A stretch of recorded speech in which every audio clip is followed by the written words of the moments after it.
संत तुकाराम महाराज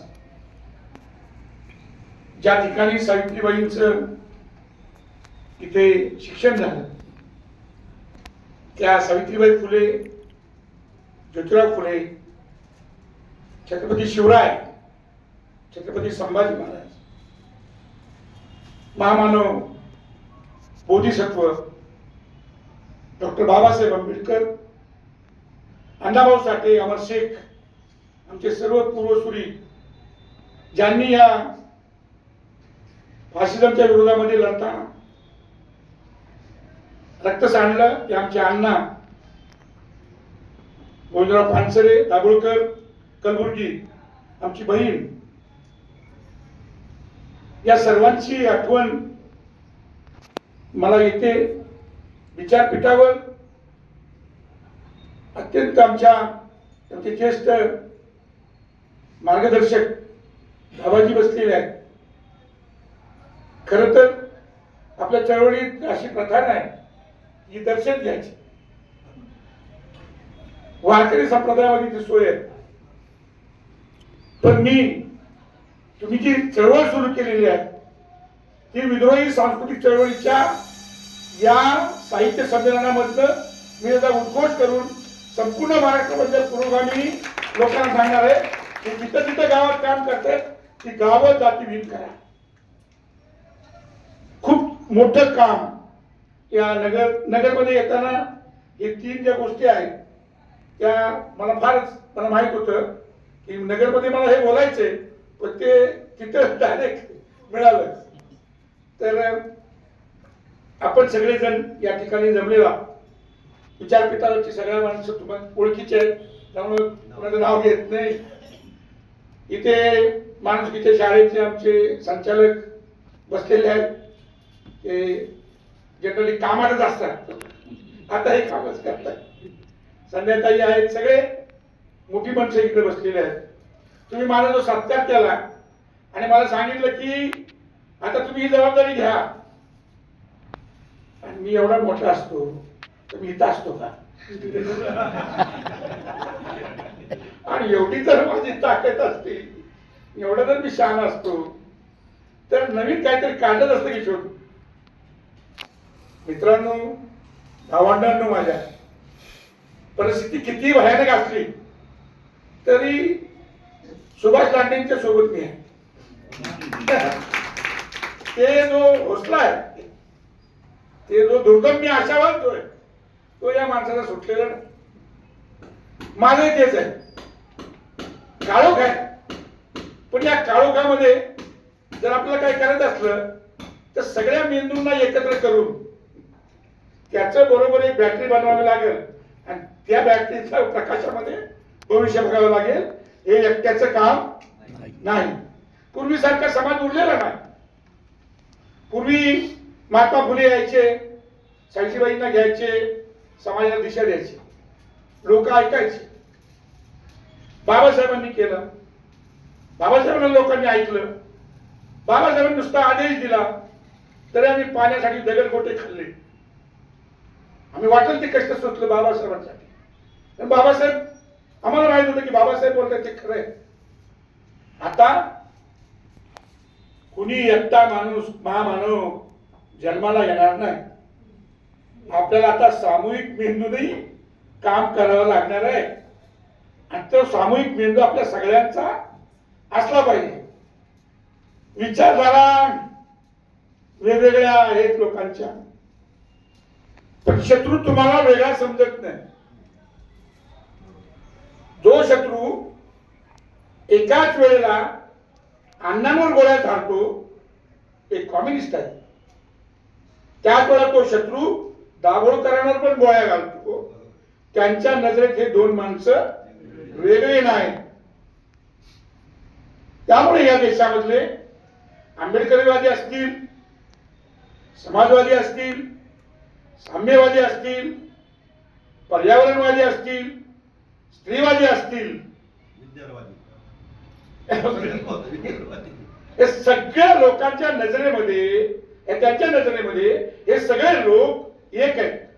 कारण आपण या व्यवस्थेला प्रश्न विचारतोय आणि परिस्थिती भयानक आहे. आता आमची एक पुण्यातली बहीण आहे, ती म्हणाली काय हिंदू राष्ट्राचा शेवटची संधी. हा ते काय नाव हा असू द्या. म्हणजे ते नाव कुलकर्णी असलं तरी ते धर्मामध्ये त्यांचे काय विचार आहे, आमची बहीण आहे त्या धर्मात त्याला कुठे स्थान आहे असो. तर ती म्हणाले की हिंदू राष्ट्र काहीतरी करावं बा. ते नागपूरचे साहेब आहेत, ते म्हणाले तुम्ही म्हणा किंवा नका म्हणू, आमचं आहेच पहिल्यापासून तर आमचं हिंदू राष्ट्र आहे, तर तुम्ही माना किंवा म्हणजे संविधान विधान वगैरे काय आता त्यांच्या लेखी काय राहिलेलं नाही. आणि आता ते जागतिक पातळीवर ते कुठली एक फाईल आली, हा त्या फाईलीनं ते कोण अमेरिकेचा गडी आहे तात्या, त्या गड्यानं बॉम्ब टाकायला सुरुवात केली. आणि जसं काही खेळणं असतं तसं पोरं बघतायत, बॉम्ब पडतायत, पोरं बघतायत, लहान पोरं, त्यांना काय वाटत बी नाही की बॉम्ब पडतो म्हणजे काय होतं. मी गाणं लिहिलं होतं की मरणाची सताड उघडी दारे, बॉम्बचे पेऱ्यावर पेरे, रोटी नाही बॉम्ब खाणे. माणूस इथे येऊन पोचला. आणि त्या हिस्ट्री फाईल मधले एक प्राध्यापकाने मला समजून सांगितलं की काय प्रकरण आहे. मनुष्याचा एवढा मोठा इतिहास आहे, मानवतेच्या अखिल जेवढ्या इतिहासात जेवढी नीच माणसं झाली त्यातली सगळ्यात टोकाची नीच हे लोक आहेत ज्यांनी हे युद्ध सुरू केलेलं त्या कारणाने. आणि त्याला समर्थन देणारे जे लोक आहेत ते त्यांची संपूर्ण म्हणजे मेंदू एकदम द्वेषानं आणि हिंसेने भरलेला आहे. आणि अशा काळामध्ये साहित्य संमेलन होते. आता काय आहे या काळोखाचं वर्णन करण्यात बसण्यात काहीच अर्थ नाही. मी तुम्हाला फक्त 2-4 उदाहरणं सांगितली. तर मुख्य मुद्दा म्हणजे काय की आपण सगळे, मी जे काय बोलतो तुम्हाला सगळ्यांना माहिती आहे. एक मुद्दा मात्र 5 मिनिटांमध्ये मी सांगणार आहे, प्रयत्न करणार आहे, जो जास्त चर्चेला येत नाही आणि जो कळीचा मुद्दा झाला आहे. काही लोकांना वाटतंय की ही मांडणी थोडी अजून नीट करायला पाहिजे, पण मी सातत्याने चिंतन करतो की माणूस या लेवलला कशामुळे येतो. मनुष्य प्राणी हा जगातला उन्नत प्राणी आहे, पण प्राणीच राहिला उन्नत आहे. आहार, भय, निद्रा, मैथून हे सर्व प्राण्यांना आहे. माणसाकडे विचार करण्याची शक्ती आहे आणि माणूस विचार करून थांबत नाही, इम्प्लिमेंट करतो. हे जग बदलतो, स्वतःला पण बदलतो, जगाला बदलतो, नवयुग तयार करतो. माणूस या समग्र विश्वाचा नियंता. तो एका बाजूला एवढा मोठा झाल्यानंतर जर या पद्धतीने जर हे फायली बिलीच्या भानगडीतल्या गोष्टी जर तो करत असेल तर कुठे ना कुठेतरी प्रचंड काहीतरी सडलेलं आहे. आणि त्याचं मूळ कारण जे आहे तर मी शोध घेतो. म्हणजे मी गाडी लिहितो, रस्त्यावर गाणारा माणूस आहे, मला काय मी फार अकॅडमिशियन नाही, पण मी अमेरिकेमधल्या आणि युरोपमधल्या साधारणपणे 17 विद्यापीठांमध्ये मला बोलवलं. एकाच कारणामुळे बोलवलं. मला फार काय मी काय लई शहाणा आहे, मी काय पुस्तकं लिहिली होती किंवा मी काय नवीन शोध लावले असलं काय नाही, पण मी एक सातत्यानं मांडणी करत होतो. आणि त्यांना ते कळलं काय बोलतोय. जगाच्या सगळ्या इतिहासामध्ये नीटपणे वाचला तर एक गोष्ट लक्षात येते की सत्तेचं राजकारण जे आहे ते सगळे करतात. साम्यवाद्यांपासून सगळे टोटल टोटल सत्तेचं राजकारण सगळे करतात, परंतु त्याबरोबर करण्याचं जे सांस्कृतिक राजकारण आहे त्याच्याकडे प्रचंड दुर्लक्ष जागतिक पातळीवर झाले. जागतिक पातळीवर झाले. मी सगळ्या विद्यापीठांमध्ये गेलो, परिस्थिती हीच आहे. सर्वत्र उजवी सरकार आलेली आहे आणि सर्वत्र उजव्या सरकारांनी त्यांचं स्वतःच उजवं सांस्कृतिक राजकारण इम्प्लिमेंट केलेलं आहे. आंतरराष्ट्रीय भांडवलशाहीनं फक्त भांडवल आणलेलं नाही, ते भांडवल नीटपणे त्याचं मॅनेजमेंट व्हावं म्हणून माणसांची मन सुद्धा तयार केली आहे. आणि हे लक्षात येत नव्हतं की स्वतःच सांस्कृतिक राजकारण उभं न केल्यानं काय होतं.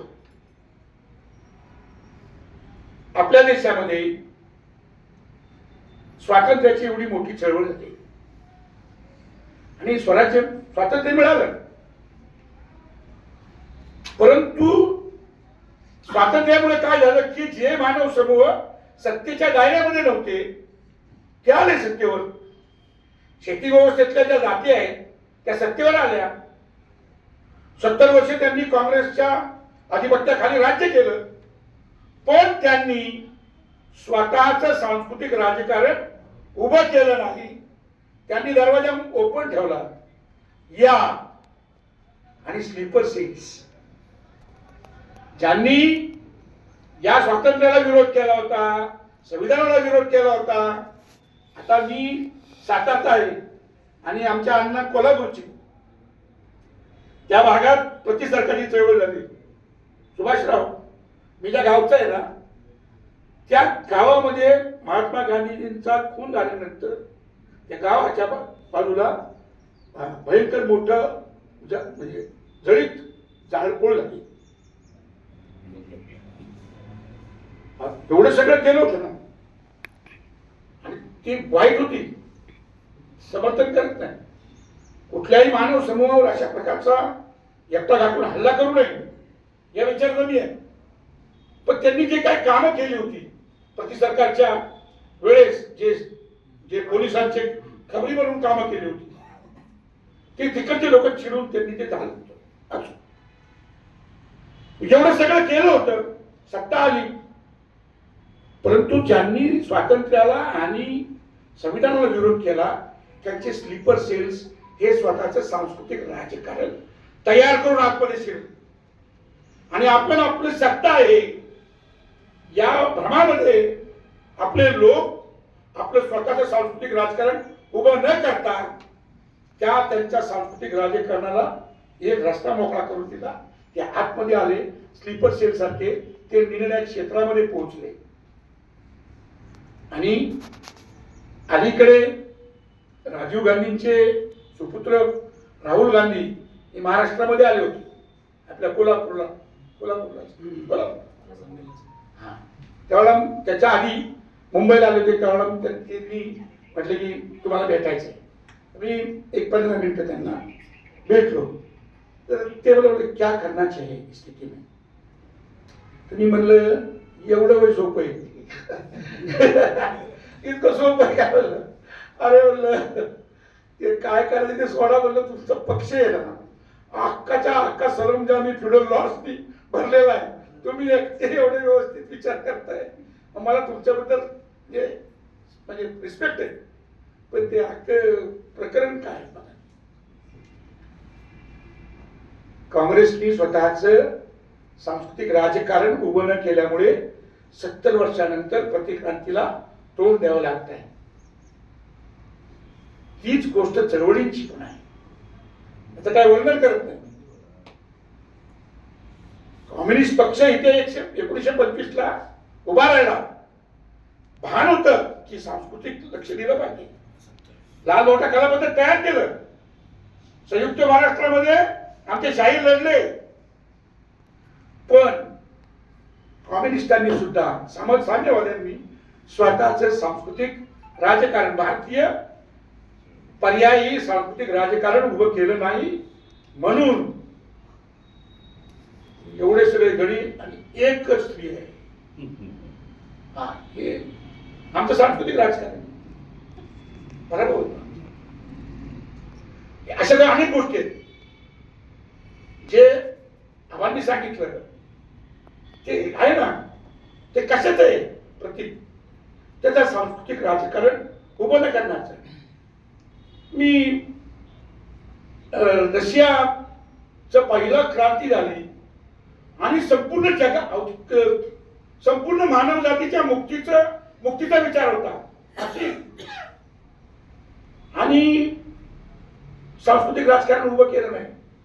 70 वर्ष सत्ता आहे, राजकीय सत्ता आहे, पण सांस्कृतिक सत्ता उभी करू शकले नाही, कोसळला. हे राज्य समाजवादाकडनं राज्य भांडवलशाहीकडे गेले, स्टेट कॅपिटलिझमकडे गेले आणि कोसळले. चीनमध्ये सांगितलं हा धोका, चीनमध्ये क्रांती झाली 1949 ला, आणि त्यांनी सांगितलं होतं एक राज्यक्रांती झाल्यानंतर तिथे हजारो सांस्कृतिक क्रांत्या कराव्या लागतील तर मानव जातीचा उद्धार होईल. चीनने केलं नाही. चीन आता बॉम्ब घेऊन बसलेला आहे. अमेरिकेकडे बॉम्ब आहे भरपूर, ह्यांच्याकडे बी आहे. हे बॉम्ब घेऊन बसलेले. स्वतःचं सांस्कृतिक राजकारण उभं केलं असतं तर चीनचा विचार म्हणजे प्रगती नव्हे, नुसती भौतिक प्रगती नव्हे, तर मानवाची प्रगती, खऱ्या अर्थानं माणूस घडणारी जी प्रगती आहे, माणूस घडवणं, तो नुसतं भौतिकतेनं घडत नाही. हे युद्धाची गोष्टच नसते. चीन आता बॉम्ब घेऊन बसलेला आहे, तिकडे अमेरिका बॉम्ब घेऊन बसलेली आहे आणि आपण मध्ये आहे. आपल्या साहेबांना सांगितलंय नाचा नाही तर हे वाचा, आणि ते नाचते, वाचायचा काही प्रश्नच नाही. त्याला वाचायला शिकवलंच नाही, त्याला सांगितलं वाचायचं वाचा वाचा वाचा वाचा वाचा. तर ते का आपलं असंच असते, बुजगावणे उभे करतात. हे मागची खरी ताकद जी आहे ती आहे. आपण गेल्या 70 वर्षात स्वातंत्र्यानंतर आपण आपलं स्वतःचं सांस्कृतिक राजकारण उभं न केल्यामुळे त्या पोकळीमध्ये वैदिकांनी आपलं स्वतःचं राजकारण त्या पोकळीत घेऊन ते शिरले आणि आतमध्ये शिरून त्यांनी आपला मर्डर केलेला आहे. मर्डर पूर्ण झाला नाही. सुभाष लांडेंच्या पद्धतीने बरोबर आहे, अजून पण पूर्ण मर्डर झालेला आपण जिवंत आहे, पण त्यांनी आत शिरले. अशा काळामध्ये हे साहित्य संमेलन होत आहे. इथे मुख्य मुद्दा आहे पर्यायी सांस्कृतिक राजकारण उभं करण्याचा. आणि ते कसं उभं राहील, ते कसं उभं राहील, त्याचे मूळ स्रोत काय आहेत. तर आपण सगळ्यांना माहिती आहे की आपल्या पूर्वजांनी सांस्कृतिक राजकारणाची स्थापना केली हो, पण आपण ते पुढे घेऊन नाही येत.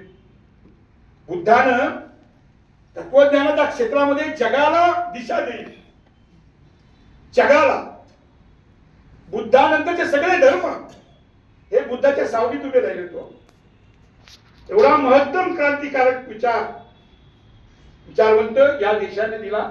त्यांनी पहिल्यांदा सांस्कृतिक राजकारण केलेलं आहे. बुद्धांनी सांगितलं मला सत्ता विकता नंतरची गोष्ट आहे, मला सत्तेचं काय नाही, मला माणसाला घडवायचं आहे.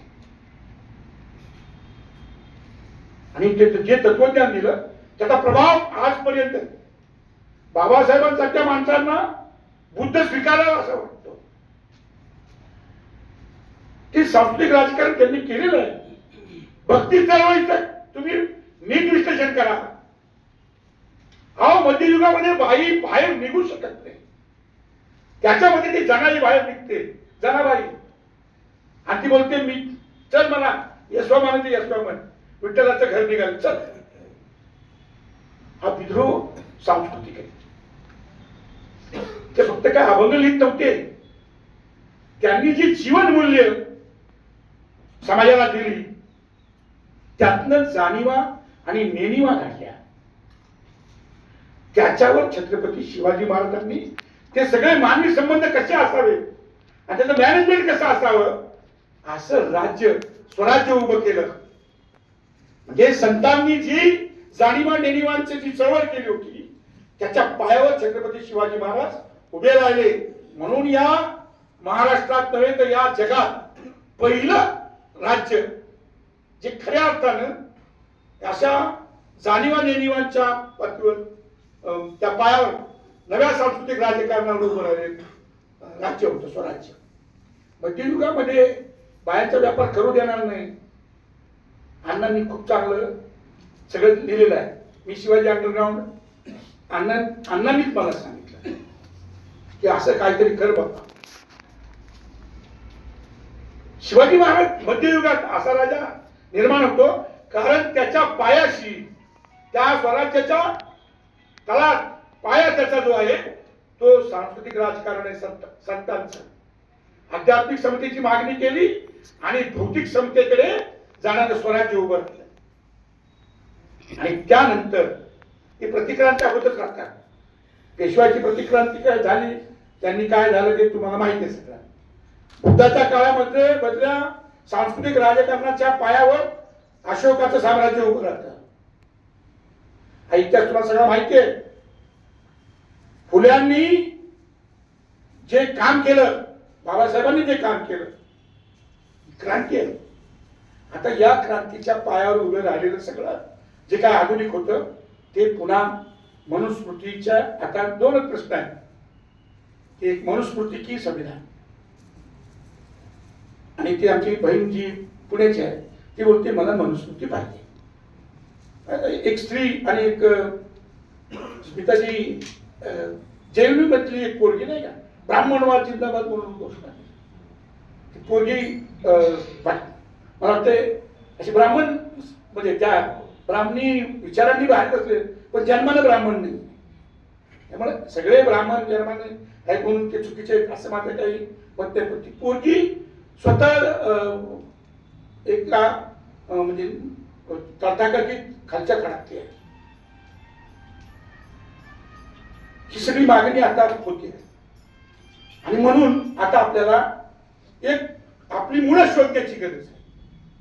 फार खोलात जाण्याची पण गरज नाही, पण मुळं म्हणजे की आपण नेमकं हे सांस्कृतिक राजकारण कसं उभं करणार आहोत. तर मला वाटतं की या देशामध्ये इन्क्लुडिंग बुद्ध जी अवैदिक परंपरा आहे आणि वैदिक परंपरा आहे त्याच्या अंतर्विरोधातनं या देशाचा इतिहास घडतो.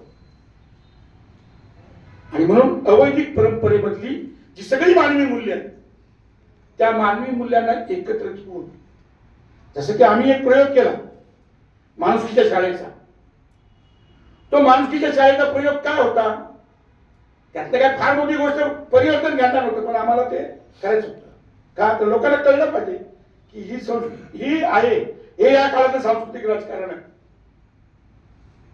संस्कृतीची व्याख्या आणि संस्कृतीचे घटक याच्यावर मी साहित्य संमेलनाच्या भाषणामध्ये डिटेल बोलणार आहे.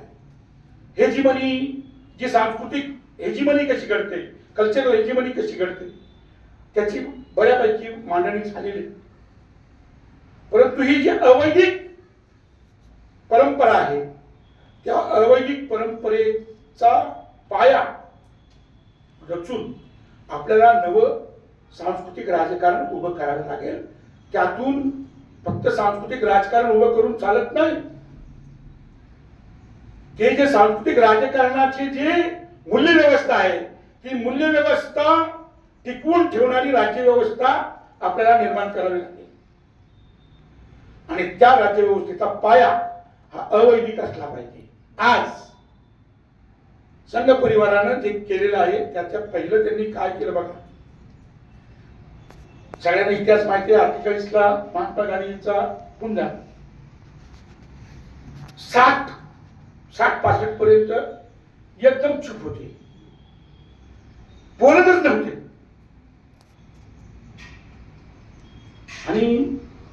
उत्तर भारताच्या दरम्यान त्यांनी म्हणजे तो काळ जो मधला आहे 12-15 वर्षाचा काळ त्याचा अभ्यास केला आणि त्यांच्या लक्षात आलं की मातीत राम आहे.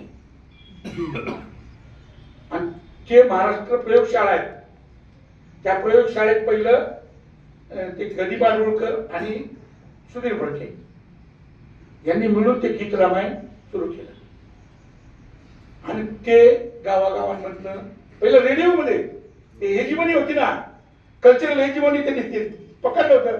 ते काँग्रेसच्या लोकांना काही कळायचंच नाही काय आपल्याला मताशी देणं घेणे, आपल्याला काय करायचंय ते सुरू केलं. त्यांना वाटलं काय होते सत्ता आपल्याकडे, ते सुरू केलं. राम खरा राम मानला असता चांगली गोष्ट आहे.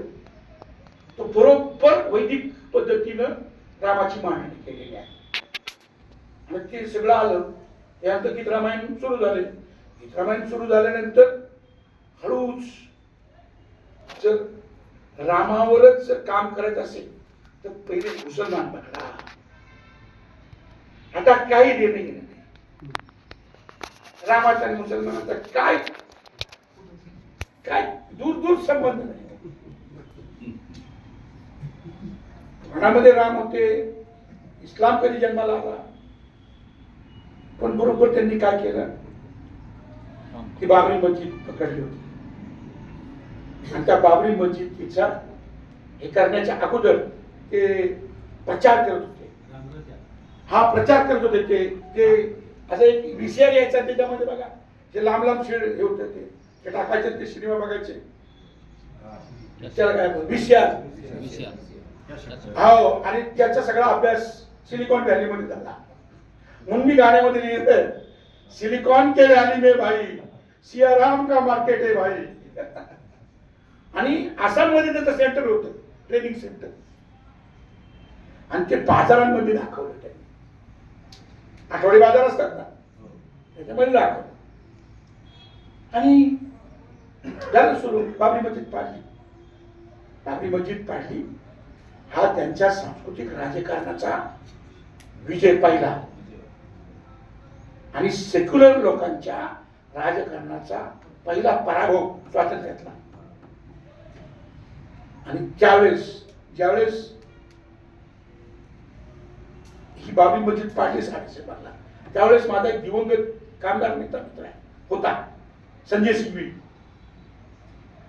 तो मला बोलला होता की हा देश आता एका कल्चरल क्लॅश मध्ये गेला आहे. हे देश 50 वर्ष पाठीमागे गेले म्हटलं. तो भयंकर प्रकार पण दिवसा सुप्रीम कोर्टात आला आहे, मोठा माणूस, कॅन्सरने गेला. ही पराभव झाला आणि ताबडतोब 95ला त्याच्या पायावर सत्ता आलेली आहे. नंतर त्यांनी परत दम खाल्ला आणि आता ते काय सांगतात, ते बोलतात आम्ही जाण्यासाठी आलोच नाही. ते सांग जानेवाले नाही आहे आम्ही इधर रहेंगे अभी बस.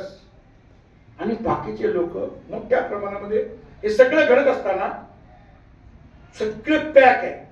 म्हणजे लोक विचारतात एवढा अत्याचार होतोय मग बोलत का नाही एवढा. अरे बाबा मी सांगतोय भेजेचं पाकिट मारलंय, भेजेचं पाकिट मारलंय, भेजेचं पाकिट मारलंय. हा जो मार्ग आहे तो सांस्कृतिक राजकारण उभं करणं एका विद्रोही सांस्कृतिक चळवळीच्या साहित्य संमेलनाचं एकट्याचं काम नाही. त्यातला अध्यक्ष तुमचा आबा आहे ना, तो रस्त्यावर गाणं म्हणणारा माणूस आहे.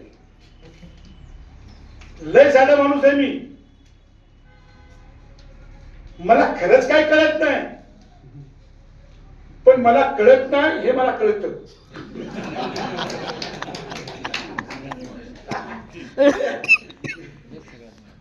कळलं मला की तुला कळत नाही.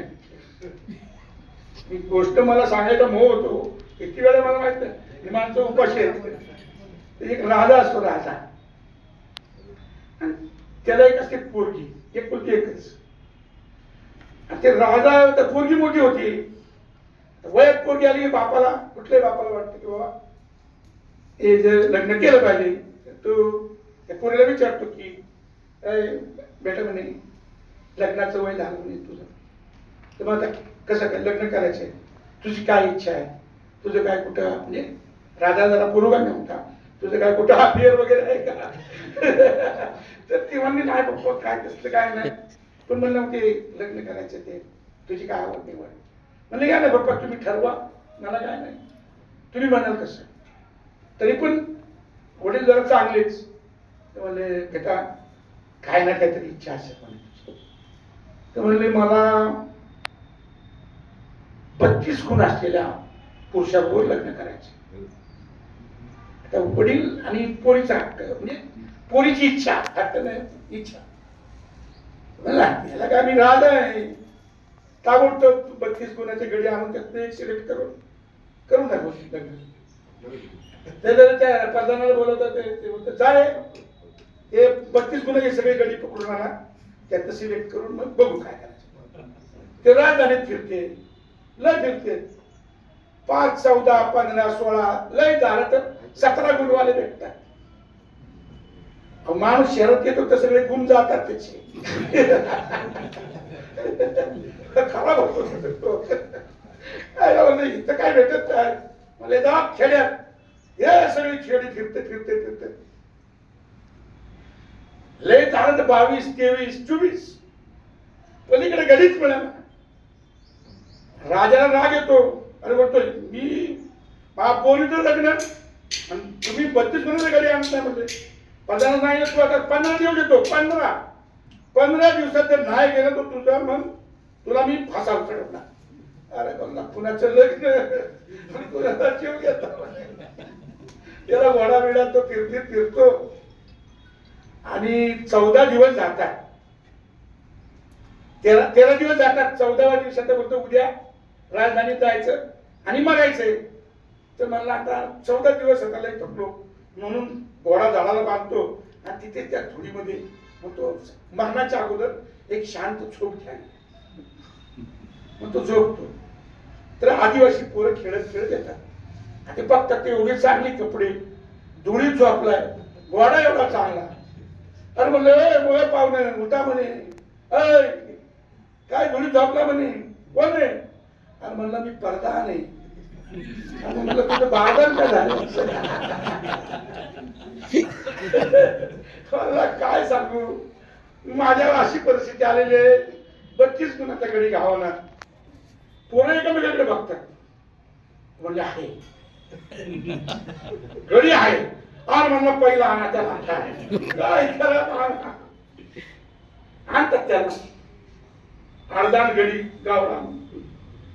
त्याला घोड्यावर बसवतो, घेतो घरी, राजधानीकडे जातो पळत पळत, त्याला सरपंच टाकतो, चांगला सुटतो आणि त्याला तो मध्ये मध्ये महाराज असं बोललो असतो, त्याला बोलू देत नाही तो. हा तू माझा जीव आहे रे, तुला काय पाहिजे सांग.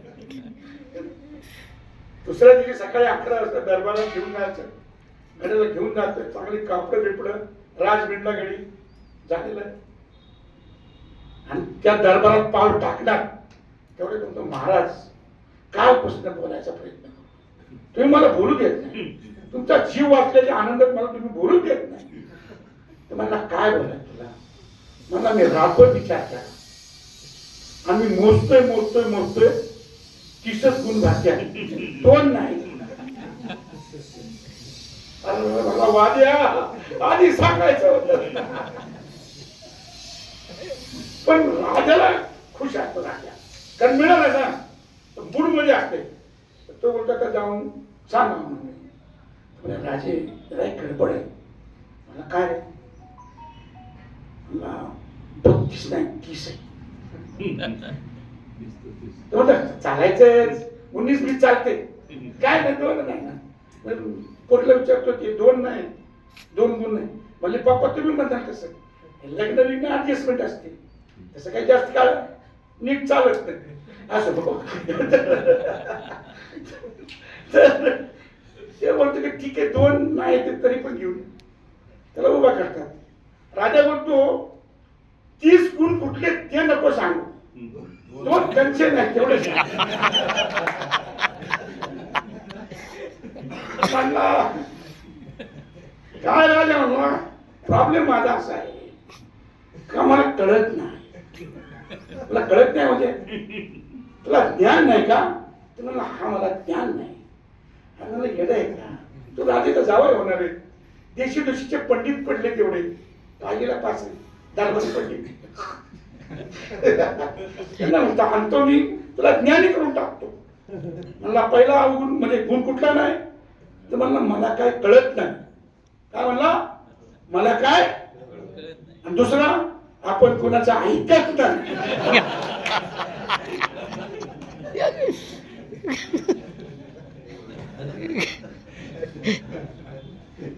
आपला नवरदेव झालेला आहे. आपला सगळ्यांचा नवरदेव झालेला आहे. तर त्यामुळे मला कळत नाही पण मी ऐकतो लोकांचं. कान उघडे करा.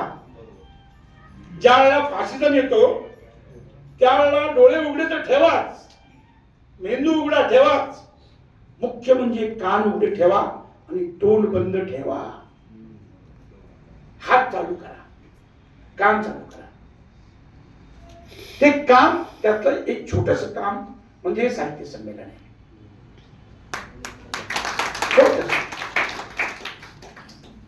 आणि या छोट्याशा कामातनं हे कुण्या एकट्याचं साहित्य संमेलन नाही. जसं स्मिताजी बोलल्या की हे एकट्याचा सत्कार नाही आणि एकट्याचं साहित्य संमेलन. अण्णा होते त्यावेळेला इथे अण्णाभाऊ साठे साहित्य संमेलन झालं. मला अण्णा बोलले हे आपल्याला पुढे चालू ठेवायचंय. मी म्हणलं तुम्ही सांगा काय करू मी. अण्णांनी आम्हाला खूप गोष्टी सांगून ठेवलेल्या आहेत. मी का अण्णांचं नाव घेतो? ते कम्युनिस्ट होते म्हणून नाव घेत नाही. अण्णांना दृष्टी होती. अण्णांकडे ते मरणाच्या अगोदर बोलले होते की या महाराष्ट्रामध्ये 5-50 सगळे इंटेलेक्च्युअल जे आहेत ना त्या सगळ्यांना गोळा करू सांगा, एका खोलीमध्ये बंद करू आणि तुम्ही चर्चा करून हे परिस्थितीमध्ये ही सांस्कृतिक जी स्थिती झालेली आहे याचं उत्तर काय ते आम्हाला सांगा. आणि नंतर त्यांचा खून झालेला आहे म्हणून मी त्यांचं नाव घेतो. दाभोळकरांनी तेच काम केलेलं आहे. कलबुर्गींनी पण तेच काम केलेलं आहे. गौरी लंकेशनं पण तेच काम केलेलं आहे. तर यांची अलीकडच्या सगळ्या या शहीदांची पार्श्वभूमी या साहित्य संमेलनाला आहे. आम्ही त्यांचे वारस आहोत. आम्ही त्यांचे वारस आहोत आणि त्या शहीदांचे वारस म्हणून मी तुम्हाला निमंत्रण देण्यासाठी आलेलो आहे. तुम्हाला त्या घरची माणसं आहे, तुम्ही निमंत्रणाची काही गरज नाही. पण एकच गोष्ट फक्त सांगतो की तुम्ही गडी गडी येऊ नका. ना आलात तरी चालेल. सुभाषजी आपण इथून काही ना काहीतरी लोक निघणारच आहे. ते तर राज्याच्या महिलांच्या नेत्या आहेत. माझी तुम्हाला विनंती आहे, साहित्य संमेलनाचा अध्यक्ष म्हणून पहिल्यापासूनच मी सांगतोय की या देशातलं खरं सांस्कृतिक राजकारण या महिला उद्या करणार आहेत. पुरुष सगळे माझ्या सहित मेंटल हॉस्पिटलमध्ये घेऊन जाण्याच्या लायकीचे आहेत. मी पण आहे. आपल्याला कळत नाही आणि ऐकत बी नाही. कुणाचं ऐकत नाही. म्हणून गडी नाही आले तरी चालते.